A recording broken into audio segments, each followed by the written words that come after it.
আমি জানি আপনাদের এর মধ্যে অনেকেই এই বিপিএল আসন্ন বিপিএল নিয়ে অনেক উদ্গ্রীব এবং বিপিএলের অতীত নিয়ে সকলেই চিন্তিত।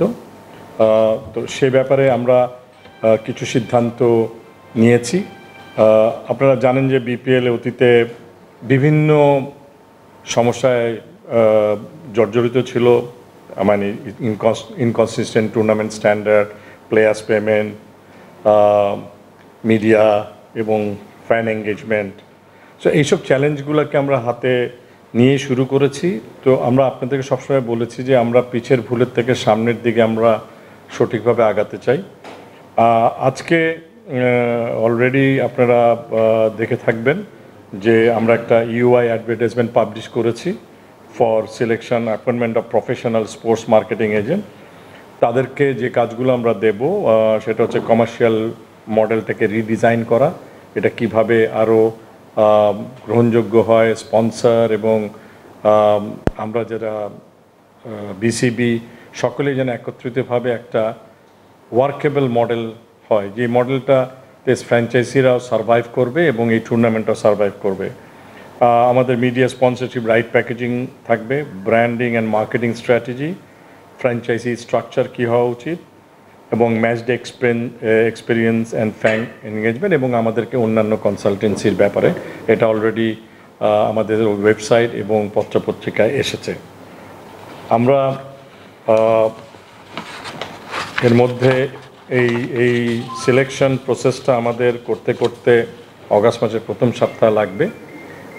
তার মধ্যে আমরা যেটা কাজ করব সেটা হলো আমরা স্টেক হোল্ডারদের এঙ্গেজমেন্টটাকে ইনক্লুসিভ করার জন্য আমরা আগামী সপ্তাহ থেকে এই বিপিএল সম্পর্কে আমরা একটা ধারণা নিতে চাই বিভিন্ন স্টেক হোল্ডার থেকে। আমরা মিডিয়া হাউস জার্নালিস্টদের সাথে একটা কনসালটেটিভ প্রোগ্রাম করব। আমরা প্লেয়ার, কোচেস, টেকনিক্যাল স্টাফ আরেকটা গ্রুপ, পাস্ট ফ্র্যাঞ্চাইজি ওনার্স যারা আনডিসপিউটেড বা বিসিবির সাথে যাদের কোনো ডিসপিউট নেই তাদের সাথে আলোচনা করব, স্পন্সর, কমার্শিয়াল পার্টনারদের সাথে আলোচনা করব এবং একটা ফ্যান এঙ্গেজমেন্টও করার চেষ্টা করব থ্রু অ্যাপ্লিকেশন, যেখানে আমরা ফ্যানরা কী চায়, কী দেখতে চায়। কারণ এই জিনিসগুলা আমাদের যদি আমরা এই স্টাডিগুলো করি তাহলে আমরা পরবর্তীতে যেই বিপিএল করতে যাব তাতে আমরা ওই সব কিছু আশাটা যাদের আছে সেটার পুরোটা সম্পৃক্ত না করতে পারলে যেগুলো আমাদের পক্ষে সম্পৃক্ত করা সম্ভব সেগুলো আমরা করব।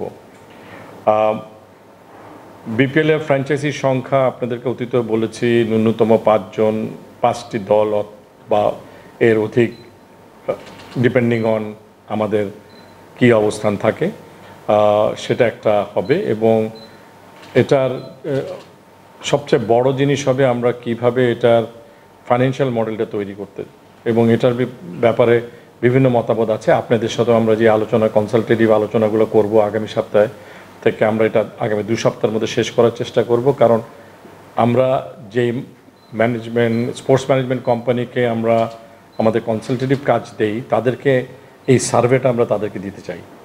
কারণ এই সার্ভেটা আমরাই আপনাদের থেকে নিয়ে আমরা যদি দেই তাহলে আমরা যেভাবে এটাকে সাজাবো সেটা আরও পরিপূর্ণ হবে।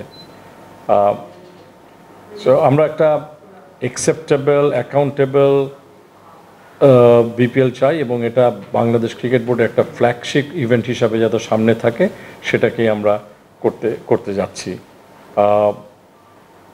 বিপিএলের এই টার্গেটটাকে সামনে রেখে আমরা একটা টাইমলাইন আমরা করেছি। That's very challenging. আনফর্চুনেটলি আমরা যখন দায়িত্বটা পাই তখন যদি আমাদের স্লটটাকে ধরেই নেই ডিসেম্বর, জানুয়ারি, তাহলে অলমোস্ট অনলি 5 মান্থস। অ্যাকচুয়ালি এ ধরনের একটা টুর্নামেন্ট করতে গেলে এটা সময়সীমাটা অ্যাটলিস্ট 1 বছর ধরে কাজ করতে হয় যদি ভালো কিছু করতে চাই। এছাড়া আমাদের বিপিএল গভর্নিং কাউন্সিলে আপনারা জানেন যে আমাদেরকে 3 জন একটা গভর্নিং কাউন্সিল করা হয়েছে। আমরা বোর্ডের তরফেও আলাপ করেছি এবং গভর্নিং কাউন্সিল সিদ্ধান্ত নিয়েছি যে এখানে আমরা বেশ কিছু এক্সপার্টিজ আমরা যুক্ত করব।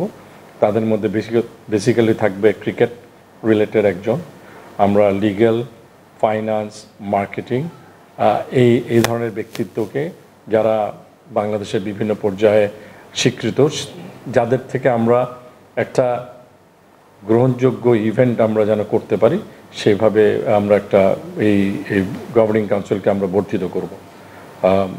এখানে মিডিয়ার থেকেও একজন থাকবেন হয়তো, কারণ সেটাও আমাদের একটা বড় পার্ট।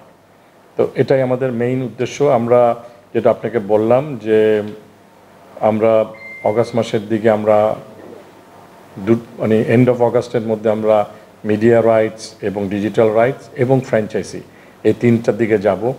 আমরা অগাস্টের প্রথম সপ্তাহের দিকে আমরা যদি আমাদের কনসালটেন্টকে অনুমোদন দিতে পারি, সেটা আমাদের টার্গেট, এবং অগাস্ট মাসের শেষের দিকে আমাদের এই টেন্ডারিংগুলোতে চলে যাব। মিডিয়া রাইটস, কমার্শিয়াল রাইটস এবং ফ্র্যাঞ্চাইজি সিলেকশন প্রসেস। আমরা ফ্র্যাঞ্চাইজি সিলেকশন প্রসেসে আমরা যেটা করব, আমরা যেটা সিদ্ধান্ত নিয়েছি যে আমরা বিভিন্ন লার্জ কর্পোরেট হাউসের কাছে আমরা এই ইভেন্টটার নিউ মডেলটা আমরা এক্সপেক্ট করছি by end of August early September হয়ে যাবে, হলে আমরা এটা পিচ করব তাদের কাছে, so that we can get the right partners into this field. এবং এন্ড অফ সেপ্টেম্বর আমরা বাই এন্ড অফ সেপ্টেম্বর আমরা ফ্র্যাঞ্চাইজি নিয়োগ প্রক্রিয়াটা শেষ করতে চাই। এবং ফ্র্যাঞ্চাইজি নিয়োগ প্রক্রিয়ায় আমরা আগেও বলেছি, এটা বোর্ডের তরফ থেকে সিদ্ধান্ত হয়েছে যে আমরা 5 বছর মিনিমাম 5 বছর মেয়াদি ফ্র্যাঞ্চাইজি দেব, এবং এটাকে রিনিউয়েবল হবে হয়তো ফিউচার ফর অ্যানাদার 5 ইয়ার্স। আমরা বিলিভ করি যে আগামী 5 বছর যদি আমরা ভালোভাবে নিতে পারি, তাহলে এটার ব্র্যান্ড ভ্যালুটা ভালো হবে, এবং যারা ফ্র্যাঞ্চাইজি আসবেন তারা আগামী পরবর্তী 5 বছরে তারা যদি মালিকানা বদলানো, তারা একটা ব্র্যান্ড ভ্যালু পাবেন। So there is a return expectation on it. So এই জিনিসগুলো আমাদের জন্য খুবই ইম্পর্টেন্ট। আমাদের যদিও সময় অতি স্বল্প, তবে আমরা ওভার দ্য নেক্সট 4 মান্থস আমরা ফুল স্টিমে আগাবো, এবং বর্ধিত যেই বিপিএল গভর্নিং কাউন্সিল বললাম, সেটা আগামী সপ্তাহের মধ্যে আমরা বর্ধিত করব। এর বাইরে আমরা বিপিএলের জন্য একদম সম্পূর্ণ একটা আলাদা ওয়ার্কিং আউটফিট, আপনি জানেন যে আগে বিসিবির মার্কেটিং টিম এবং বিপিএলটা ইন্টারঅ্যাক্টিভ ছিল, এবং অন্যান্য আমরা বিপিএলের জন্য একটা রিক্রুটমেন্ট প্রসেসও অথবা এখান থেকে কয়েকজন নিয়ে স্পেসিফিক্যালি এই ইভেন্টটার পিছে সময় নিবেশ করবে।